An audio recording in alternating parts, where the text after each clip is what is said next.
Рахмат, Орозбек Найманович. Ушул спецоперация башталганда ким чечим кабыл алат ушунун жүрүшү боюнча? Мен. Бирок сиздин тажрыйбаңыз бир топ күчтүү эле өтө начар результат болуп калды да. Эми сиз отставкага кетип атсаңыз, мен анда генеральный прокурордон сизден сурайын дедим эле. Мына ушул хронология боюнча бир жыйынтыкты тез арада ичинде чыгара алабызбы? Себеби мына азыр айтылып атат, бирок бул унутулбайт. Бир кан төгүлгөндөн кийин бул өтө оор акыбалга келип атат. Элдин баары күтүп атат. Бирок элдин көпчүлүгү 99% дейли тынчтыкты күтүп атат.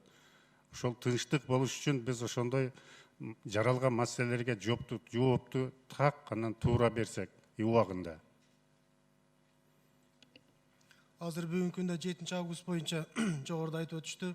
6 материал кылмыштардын жоруктардын бириктүү реестринде катталып, бүгүнкү күндө сотко чейинки өндүрүштөр башталды.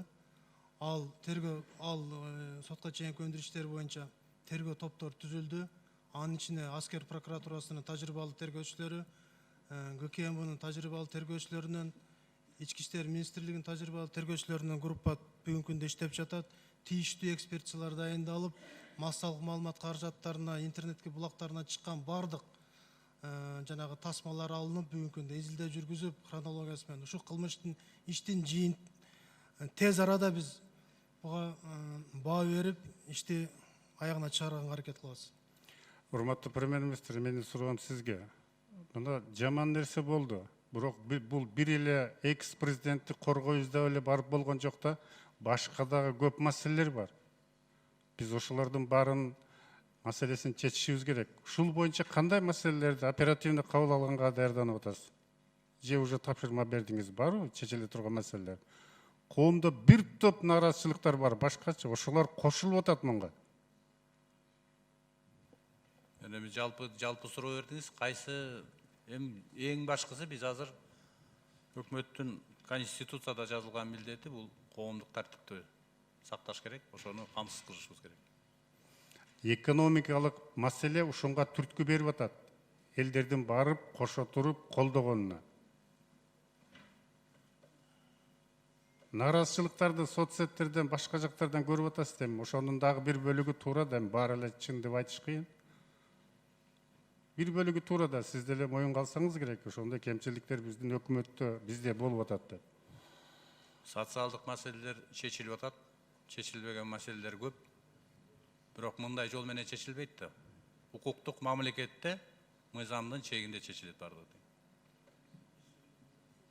Ана мамлекеттик бийликке каршы чыгып, Жок, ошол ок атып, жок, мен ок атканга чейин айтып атам, урматтуу премьер-министр. Мен ок атканга чейин маселелерди чечиш керек. Бизде көбү ошол чогулуп келип, анан бири-бирине жүктөлүп калып атат. Ошонун артынан мындай жыйынтыкка келип атабыз. Көрүп атабыз да, бул жаман окуя болду. Бул болгон окуя жанагы кылмыш ишинин алкагында болуп атат. Ал жерде жокчулук эмес, коррупциянын механизми жөнүндө сөз болуп атат. А мен мойнума аламмы, социалдык маселелер абдан көп. Чечилгени чечилип атабыз, чечилбегендери мына акырындан чечилет. Бирок мындай жол менен эмес да, бир жол айтайын. Анын баарын алып келип социалдык маселелер менен болгон үчүн атышып атат деп айткыңыз келип атабы? Андай эмес да. Ошол чогулуп калгандарын айтып атам, ошолорду чечиш керек деп. Ошолор ушунга түрткү берип атат.